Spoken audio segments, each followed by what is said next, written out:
Mi ex fingió un robo para quitarme todo, y cuando la enfrenté me dijo que yo solo era un medio para llegar a donde está.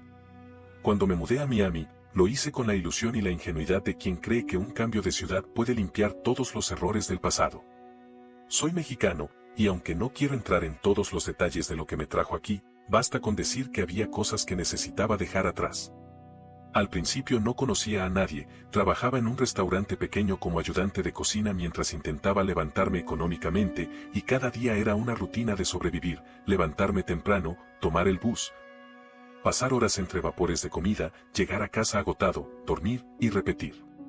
Pero un día, como suelen pasar las cosas que te dan un vuelco, la conocí a ella. Era una venezolana que trabajaba como mesera en un restaurante cercano, el típico lugar al que yo nunca iba porque sabía que no podía permitirme ni el postre más barato. Pero al que terminé entrando un viernes por la noche porque un compañero me insistió. Desde el momento en que la vi, con ese cabello negro perfectamente alisado y una sonrisa que parecía cubrirle toda la cara, supe que iba a meterme en problemas. Nos conocimos de la forma más tonta, me tropecé al salir del baño y le tiré casi encima una copa que ella llevaba. Me pidió disculpas, aunque fue mi culpa, y empezó a bromear para quitarle peso al accidente. En esa primera conversación me contó que había llegado hacía 2 años de Caracas, que tenía familia repartida entre Orlando y Houston, y que estaba trabajando 3 turnos seguidos porque su meta era abrir un pequeño café propio. Yo me quedé embobado escuchándola. Era de esas personas que no solo te cuentan su historia, sino que te arrastran a su mundo, y antes de que terminara mi plato, ya tenía su número en mi celular. Empezamos a vernos, al principio solo por mensajes y llamadas, porque ambos teníamos horarios de locos. Cuando logramos coincidir, nos lanzamos de lleno a una relación que, para mí, parecía salida de una película. Ella era divertida, espontánea, siempre con historias llenas de color, y yo sentía que por fin estaba teniendo algo que merecía, algo que era mío, no prestado ni temporal. Con el tiempo, fui involucrándome más, le presenté a algunos amigos que trabajaban en bienes raíces, porque ella decía que quería mudarse a un lugar mejor. Le ayudé a hacer conexiones con conocidos que podían orientarla sobre préstamos para abrir un negocio, incluso la apoyé con dinero más de una vez cuando decía que tenía que cubrir cosas urgentes. Nunca me pesó hacerlo porque, honestamente, yo creía que era una inversión conjunta, un camino que estábamos construyendo juntos. La cosa es que ella sabía exactamente qué hilos mover conmigo. Cuando hablaba de su familia, lo hacía desde un lugar de dolor genuino, que habían tenido que separarse, que había pasado hambre en su país, que su mamá estaba enferma. Yo me deshacía buscando cómo ayudarla, cómo demostrarle que conmigo podía contar. Y cuando empezaron a pasar cosas raras, no lo vi venir. Primero fueron los comentarios sutiles, que si tenía demasiadas cosas en mi apartamento, que tal vez sería bueno vender algunas porque total, ni las usaba. Después vinieron los cambios de actitud, aparecía con joyas que, según ella, le había prestado una amiga, salía más de lo habitual porque estaba cerrando negocios para su futuro café, y cada vez que yo le preguntaba algo, me miraba como si estuviera cuestionando su valor, como si fuera un hombre controlador que no sabía confiar. Me hizo sentir culpable incluso por preocuparme. Y entonces, una noche, todo se vino abajo. Recuerdo perfectamente ese día porque había sido uno de los turnos más largos que había trabajado. Llegué a casa, abrí la puerta, y lo supe de inmediato, todo estaba revuelto. Las gavetas abiertas, las cajas vacías, la computadora desaparecida, mi guitarra que había traído desde México ya no estaba, hasta las tarjetas de crédito se habían ido. El aire olía a vacío, a ausencia. Mi primer impulso fue llamarla a ella, claro. Contestó al segundo timbre, con una voz angustiada. ¿Qué pasó? ¿Estás bien? Le expliqué lo que había encontrado, y casi al instante dijo que iba para allá, que dejaría lo que estaba haciendo. Pero nunca llegó. Me pasé la noche llamándola sin respuesta. Al día siguiente, su número ya no recibía llamadas, su cuenta de Instagram estaba cerrada, y nadie en el restaurante donde trabajaba sabía nada.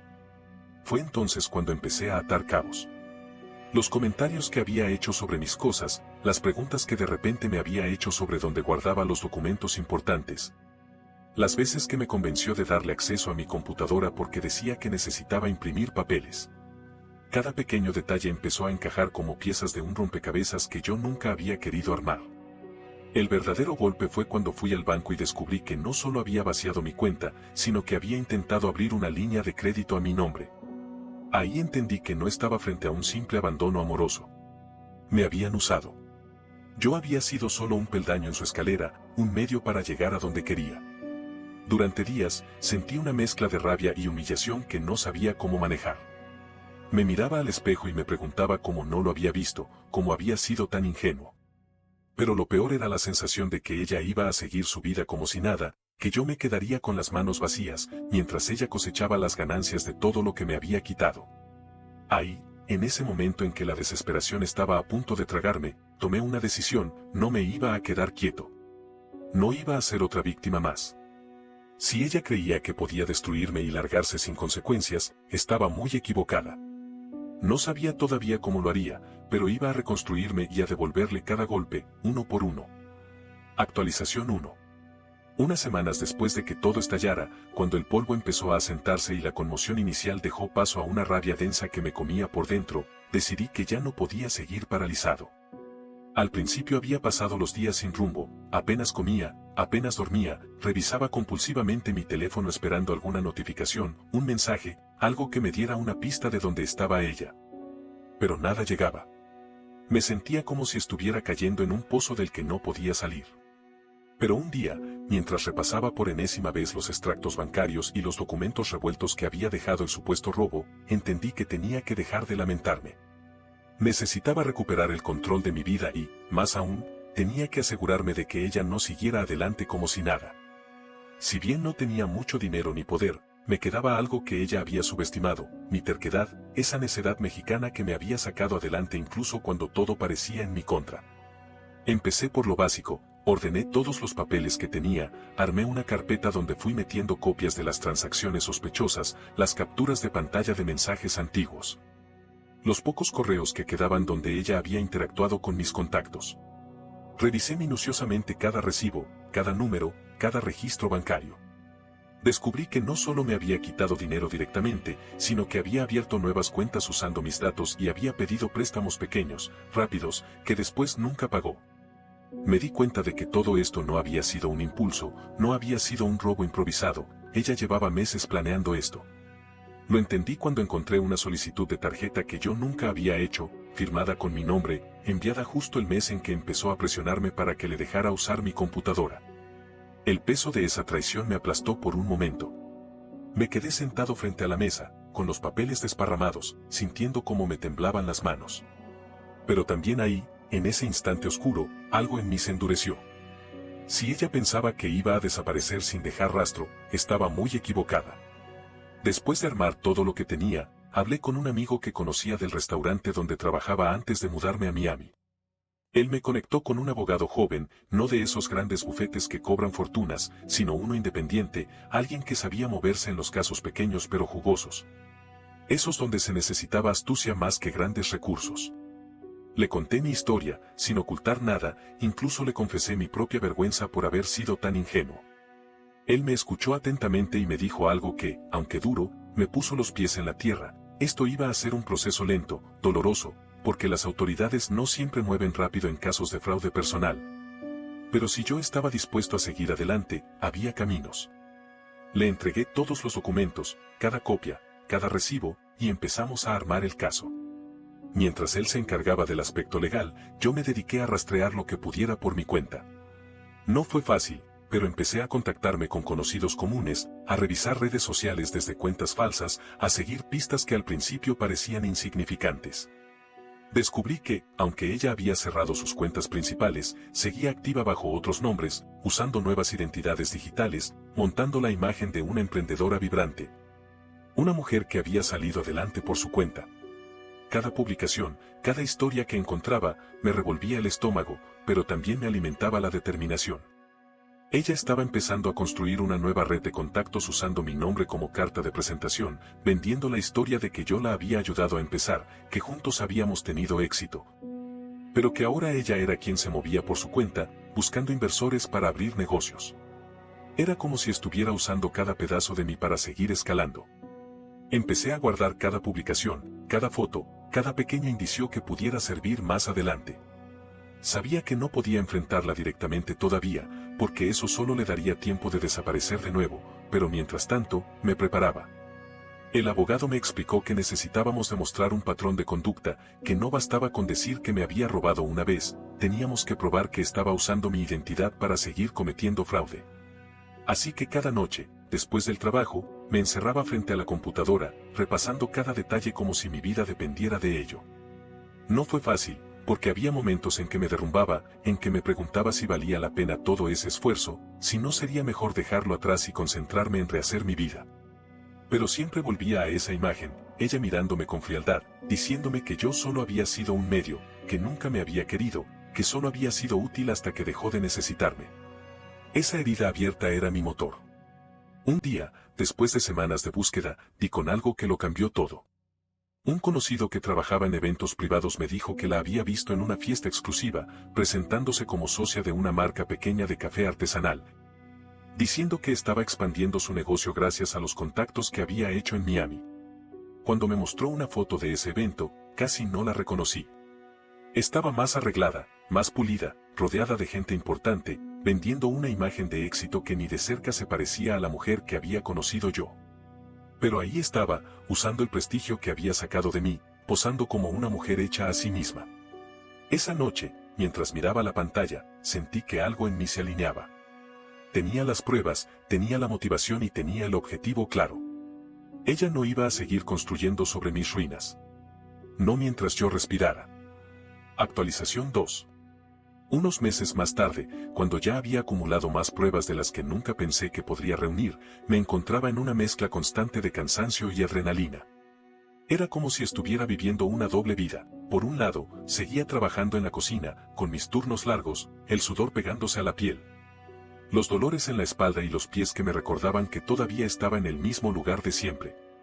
Por otro lado, cada noche, apenas cruzaba la puerta de mi apartamento, me lanzaba de lleno a lo que se había convertido en una misión personal, rastrear, documentar y armar todo lo necesario para exponerla.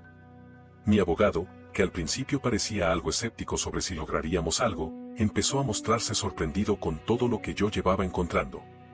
Teníamos capturas de redes sociales donde ella se presentaba como socia de marcas usando mi nombre. Teníamos extractos bancarios donde aparecían movimientos que vinculaban sus cuentas con las líneas de crédito que había abierto a mi nombre, teníamos incluso testimonios de un par de conocidos que, aunque al principio dudaban en hablar, terminaron contando cómo ella les había prometido inversiones seguras gracias a sus conexiones conmigo. El momento clave llegó cuando logramos obtener registros de ubicación que mostraban que el día del supuesto robo, cuando según ella estaba trabajando, su celular estaba a pocos metros de mi apartamento. Esa fue una de las piezas que más trabajo costó conseguir porque involucraba coordinar con las autoridades locales, presentar la denuncia formal, demostrar que había un caso de fraude de identidad en proceso. Pero cuando el detective a cargo del caso me mostró el reporte, sentí un frío recorrerme la espalda. Ella había estado ahí. No era una sospecha, no era una suposición, era un dato registrado, verificado, innegable. Mi abogado me dijo que ese era un punto de inflexión.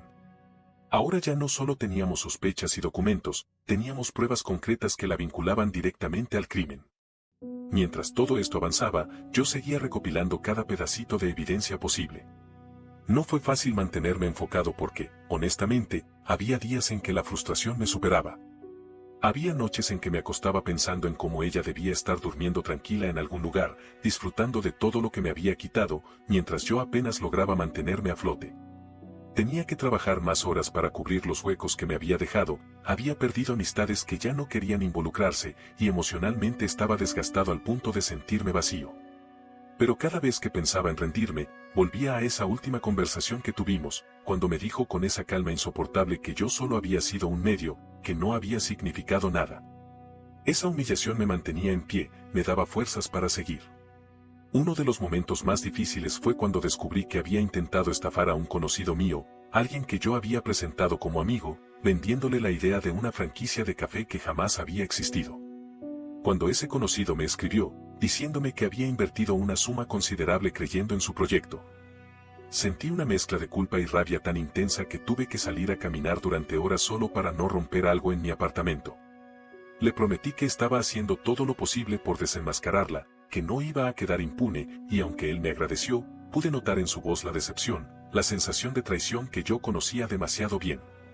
Cada persona que iba saliendo a la luz como víctima suya me recordaba que esto ya no era solo personal, que ella había construido un patrón de engaño, que yo era solo uno más en su cadena y que si no hacía algo, iba a seguir dañando a otros.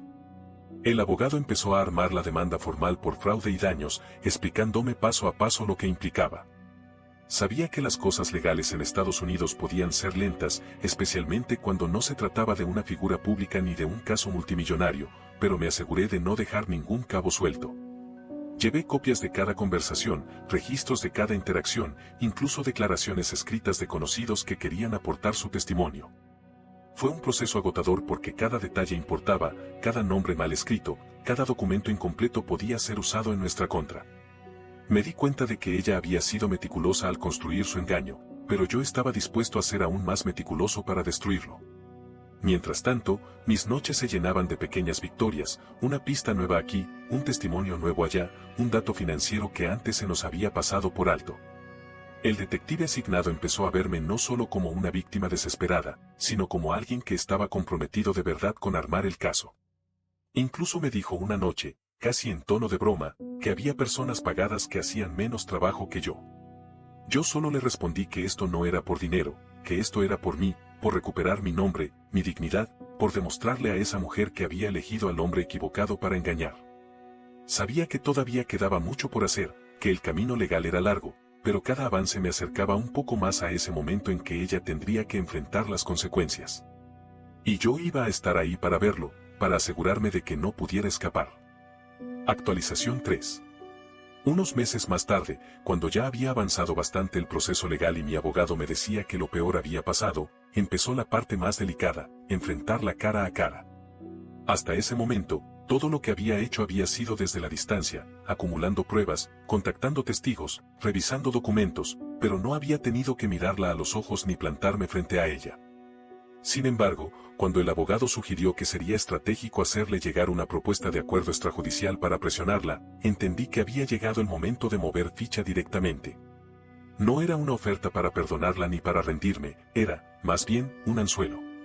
Sabíamos que ella no querría enfrentar un proceso penal completo, y por las señales que íbamos recogiendo, empezaba a sentirse acorralada.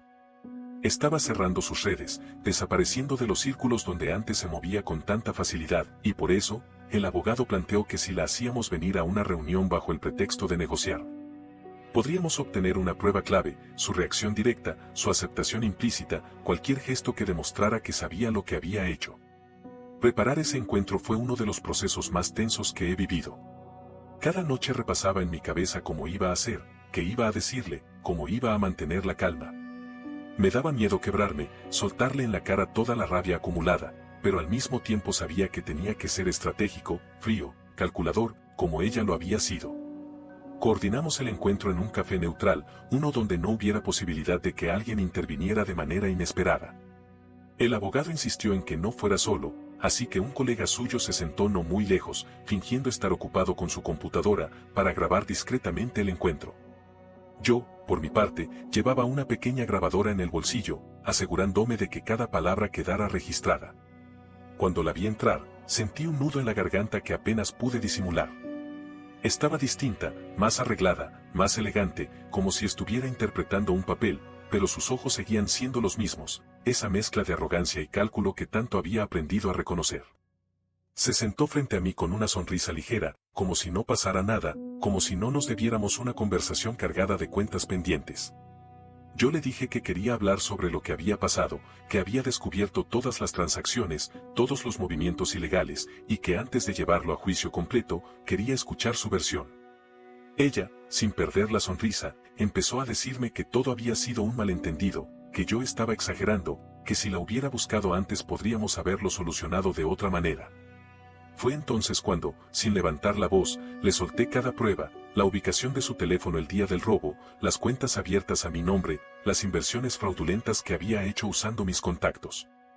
Al principio, intentó negarlo, pero conforme avancé, su lenguaje corporal empezó a traicionarla.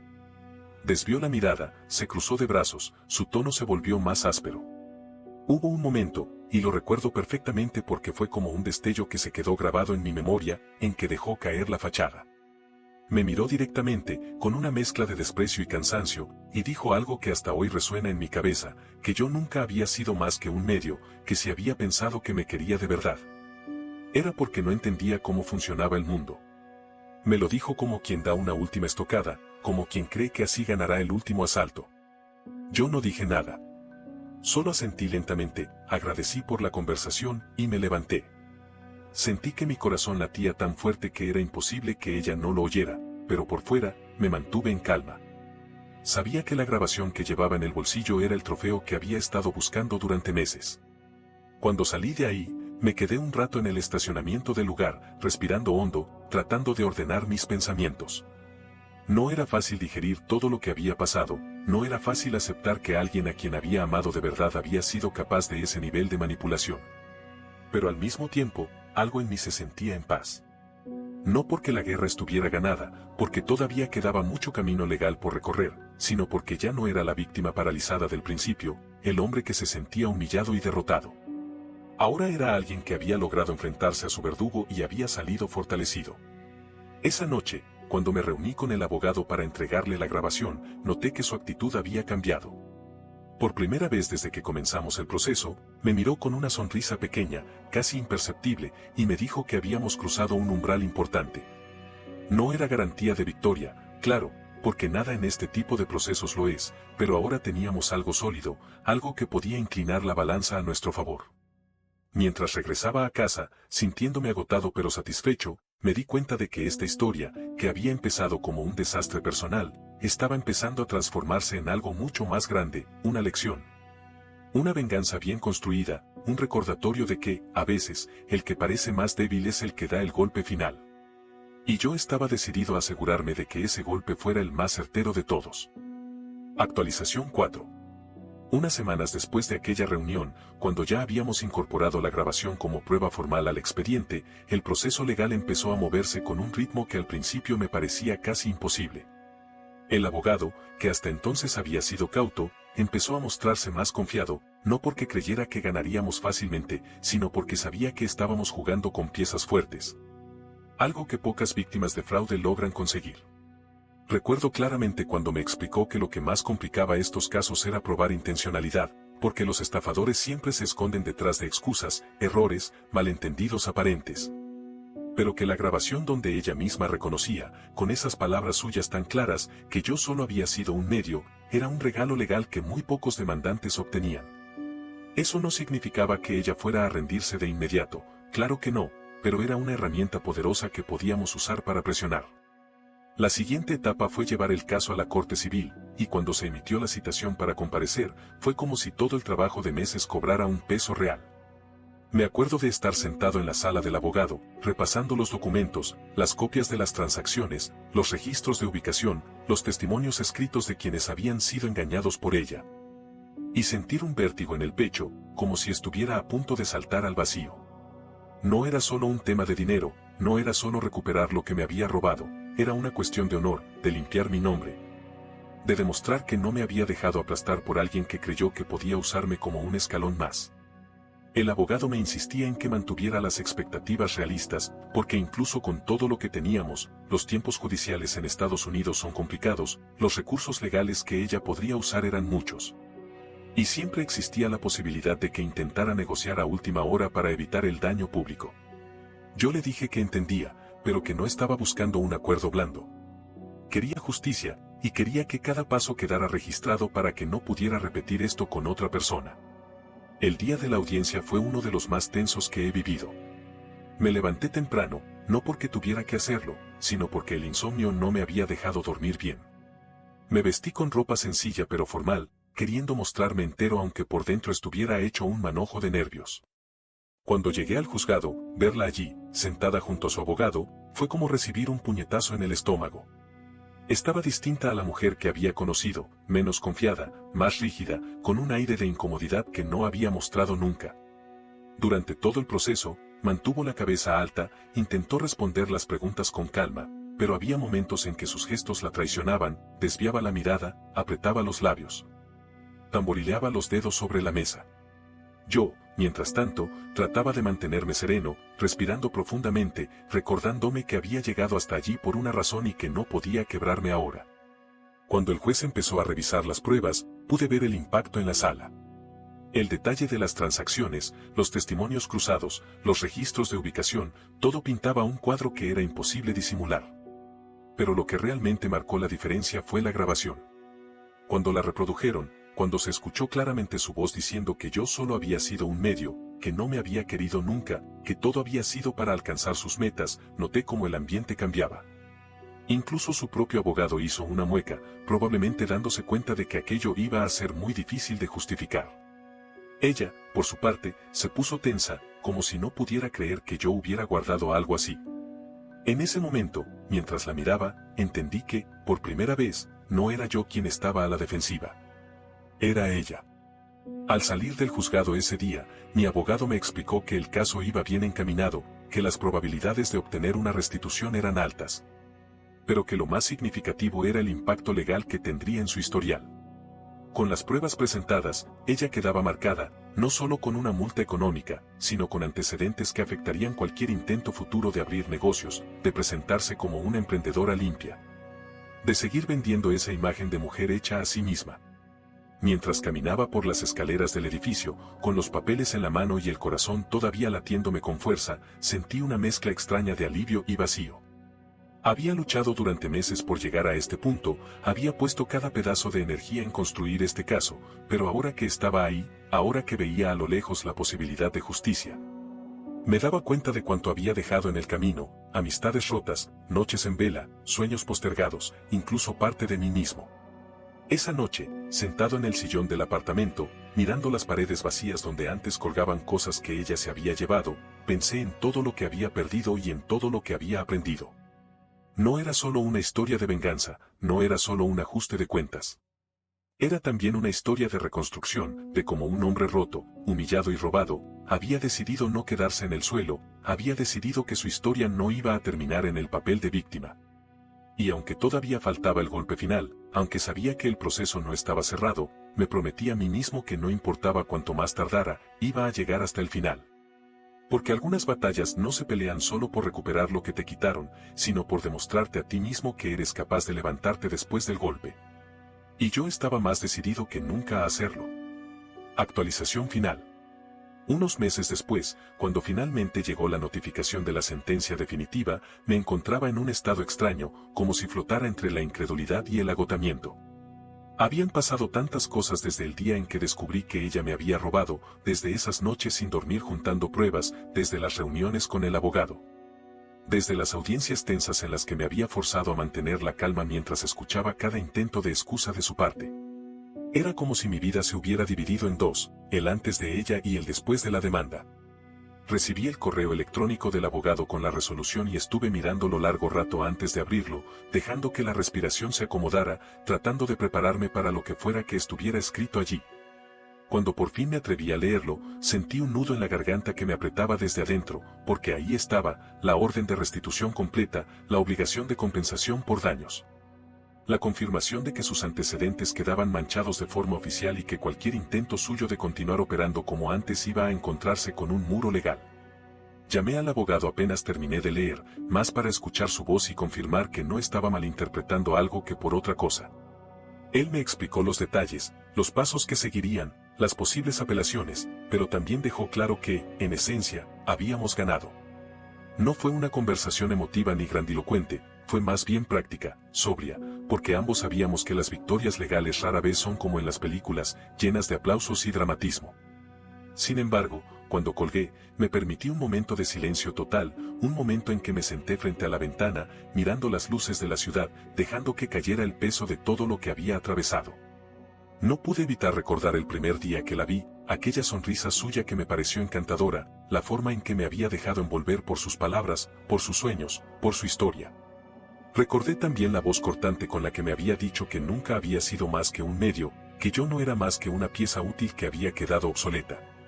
Y aunque todavía me dolía, aunque todavía quedaba una cicatriz que seguramente nunca iba a desaparecer del todo, sentí que había recuperado algo fundamental, la certeza de que yo no había dejado que ella ganara. Los días siguientes estuvieron llenos de trámites, de reuniones bancarias, de ajustes legales para recuperar el dinero que ella había sacado de mis cuentas, de coordinar los pagos que tendría que hacerme según el acuerdo judicial. No fue sencillo ni rápido, porque ella intentó estirar los plazos, buscar resquicios legales, incluso plantear acuerdos a última hora para reducir las sanciones. Pero esta vez, yo ya no era el hombre ingenuo que había sido al principio, ese que se dejaba convencer con palabras suaves y sonrisas bien calculadas. Esta vez, cada movimiento que hacía estaba respaldado por mi abogado, por documentos sólidos, por un proceso que habíamos armado con precisión durante meses.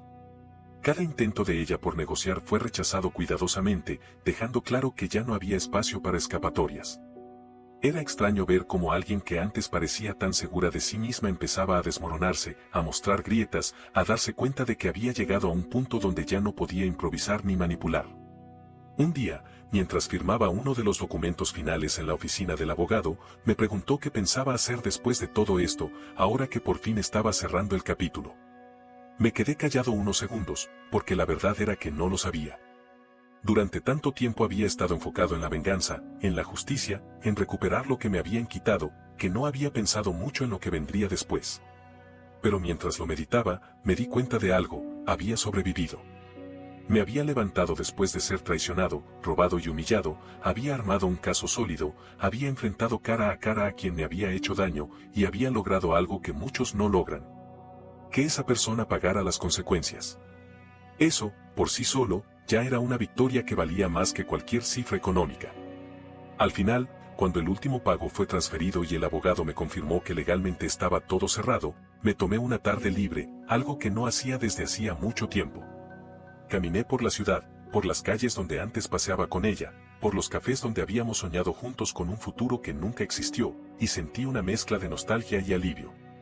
No voy a mentir diciendo que todo desapareció de inmediato, que ya no sentía rabia ni tristeza, porque las heridas emocionales no se cierran solo con una sentencia judicial. Pero también supe, en lo más profundo, que había recuperado mi voz, mi fuerza, mi capacidad de decir. No me quedé callado, no permití que me aplastaran. Esa noche, mientras me preparaba algo de cenar en el pequeño apartamento donde empezó todo, miré las paredes desnudas y las ventanas que alguna vez ella decoró, y sonreí para mí mismo. Ya no era el mismo hombre que había llegado a Miami buscando empezar de cero. Ahora era alguien que sabía exactamente lo que valía, alguien que entendía que reconstruirse es un acto de resistencia, que vengarse no es solo castigar al otro, sino también recuperar el control de tu propia historia. Y aunque todavía no sabía qué camino iba a seguir, tenía claro que, pasara lo que pasara, nunca volvería a permitir que alguien me tratara como un simple medio para sus fines. Porque después de todo lo que había vivido, lo que me quedaba era la certeza más poderosa: yo había ganado mi propia guerra. No olvides dejar tu opinión en los comentarios, dejar tu like y compartir este video.